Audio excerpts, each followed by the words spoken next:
Good Sunday morning. It is March 22nd. You have been at home at least a week by now, probably more. So this is Trinity Episcopal Youth Christian Formation class. We were inside of a 12-week program, which we did not get to complete. We're almost finished, and we'll complete it someday.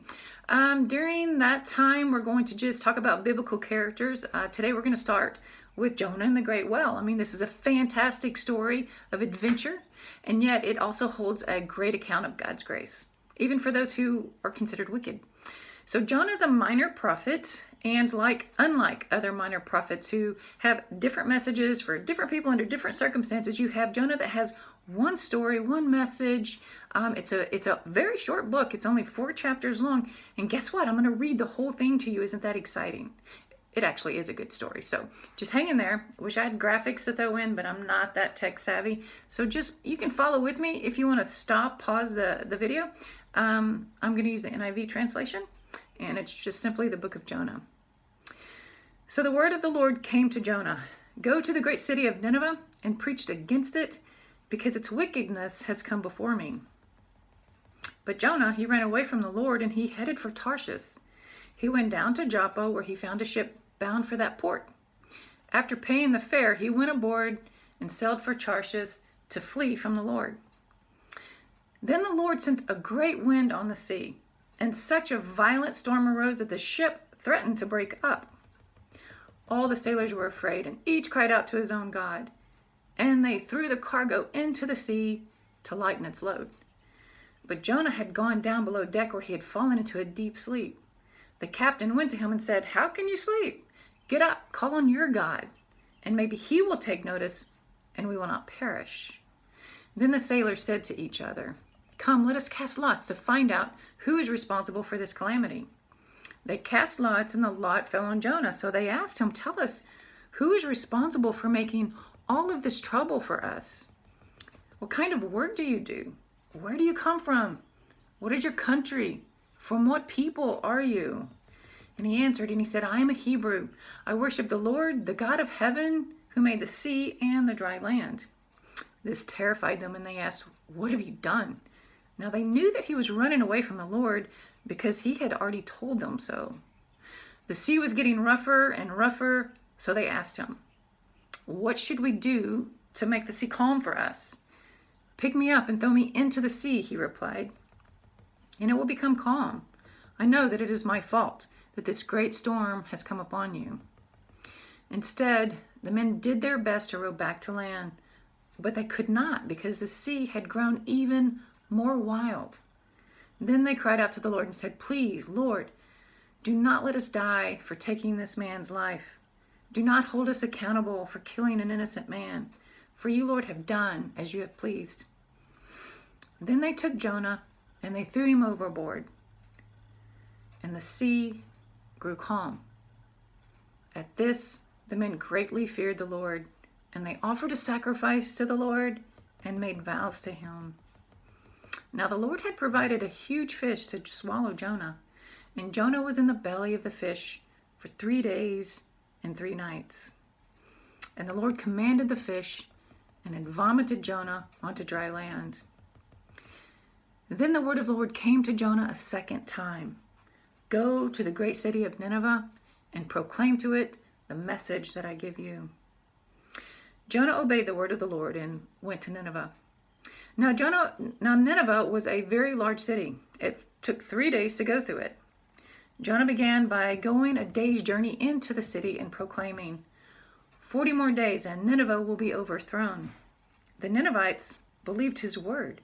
A fast was proclaimed, and all of them, from the greatest to the least, put on sackcloth. When Jonah's warning had reached the king of Nineveh, he rose from his throne, took off his royal robes, covered himself with sackcloth, and sat down in dust. This is a proclamation that he issued to Nineveh. "Do not let people or animals, herds or flocks taste anything. Do not let them eat or drink, but let people and animals be covered in sackcloth. Let everyone call urgently on God. Let them give up their evil ways and their violence. And who knows? God may relent and have compassion and turn from his fierce anger so that we will not perish." When God saw what they did and how they turned from their evil ways, he relented and did not bring on them the destruction that he had threatened. But to Jonah, this seemed very wrong, and he became angry. He prayed to the Lord God and said, "Isn't this what I said, Lord, when I was still at home? This is what I tried to do by forestalling and fleeing to Tarshish. I knew that you are a gracious and compassionate God. You're slow to anger, abounding in love, a God who relents from sending calamity. Now, Lord, take my life away, for it is better for me to die than to live." But then the Lord replied to Jonah and said, "Is it right for you to be angry?" Jonah had gone out and sat down at a place east of the city, and there he made himself a shelter, and he sat in its shade and waited to see what would happen to the city. Then the Lord God provided a leafy plant and made it grow up over Jonah and gave shade for his head to ease his discomfort. And Jonah was exceedingly happy about that plant. But at dawn the next day, God provided a worm, which chewed the plant so that it withered. When the sun rose, God provided a scorching east wind, and the sun blazed on Jonah's head so that he grew faint. He wanted to die and said, "It would be better for me to die than to live." But God said to Jonah, "Is it right for you to be angry about the plants?" And he said, "It is. I am so angry, I wish I were dead." But the Lord said, "You have been concerned about this plant, though you did not tend to it or make it grow. It sprang up overnight and it died overnight. And should I not have concern for the great city of Nineveh, in which there are more than 120,000 people who cannot tell their right hand from their left, and also many animals?" So there you have the story of Jonah. And it's important for us to remember that even in bad situations, God is working all things for his glory. So let's start with the sailors that were on board the ship with Jonah. You see, they were pagan men. They're from a pagan land, and they serve and worship pagan gods. But we can see that they did have good in them. They actually begged God to forgive them for killing what they considered an innocent man. They apparently had no desire to throw Jonah overboard. It was Jonah himself that said, "You must do this to save your own lives." So they obviously felt they had no choice in the matter at all. You see, this is an unexpected story.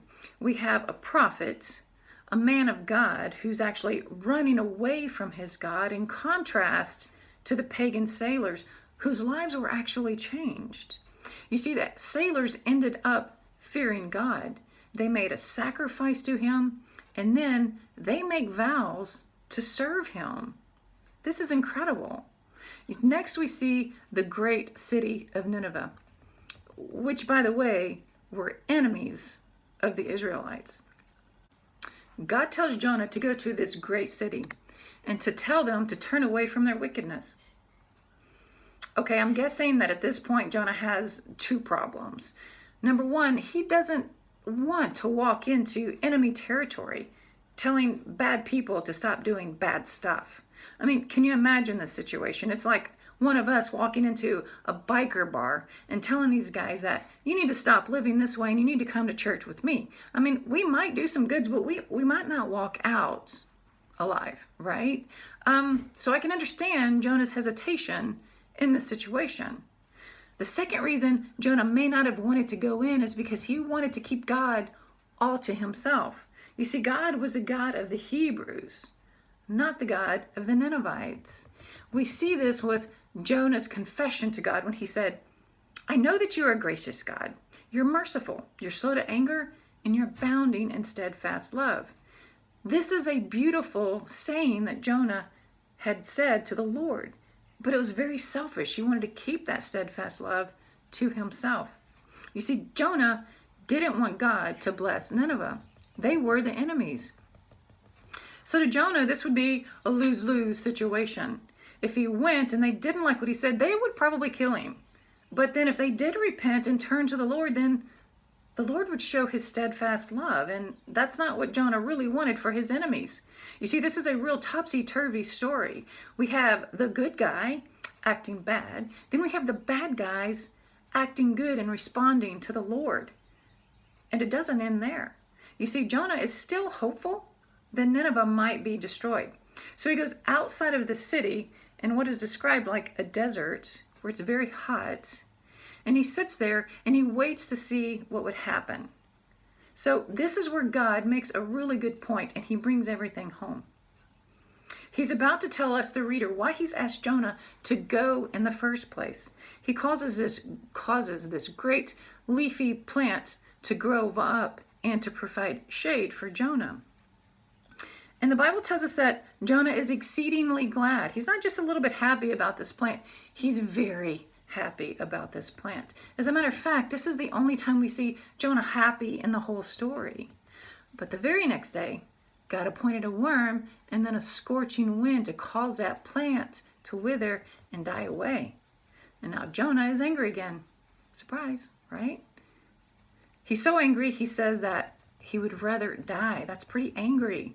But here's where God brings it all together. He says to Jonah, you were happy about a plant that you didn't even grow, and you were sad when it wasn't there. Should I not have pity on 120,000 people that I love and that I created? This next sentence it perplexed me at first when I read that. I'll see if, I don't know if you caught it when I read the very last sentence of the whole book. But I think God was pointing something out. He mentions 120,000 people, and then that last section he said, and much cattle. You see, I think if God was seeing Jonah, Jonah wouldn't allow God to have compassion on humans whom he created, cared for, and loved, would he not allow God to have compassion on Nineveh only for the sake of the animals, which, after all, Jonah was willing to have compassion on a single plant, right? So the question is actually left unanswered for the reader to decide for themselves, like a movie or a good book. So if looking at the story from an allegorical perspective, some suggest that Jonah is a symbol of Israel in its refusal to carry out God's mission to the nations. So the story is told to teach the reader key lessons about God. It shows us that God is sovereign over all creation. He appointed the fish, the plant, the worm, and even the wind to do his will. We see that God has compassion on all people. And it's clear that Jonah, even in his rebellious behavior, was continually the object of God's compassion throughout this book. But so were the pagan sailors in the pagan nation of Nineveh. This is a very complexing, deep story, and yet it's simple enough to be a childhood favor. It leaves us wondering, what did Jonah do next? How did he respond? Well, that's actually left for you and me to decide, but I want to hear what you have to say. What do you think? What did Jonah do? Text me your answer to that. And then remember, even though things are different today, you're not going to church to worship. It is a Sabbath day. It's the day the Lord has made. Let us rejoice and be glad in it. Have a blessed day. Hope to see you soon.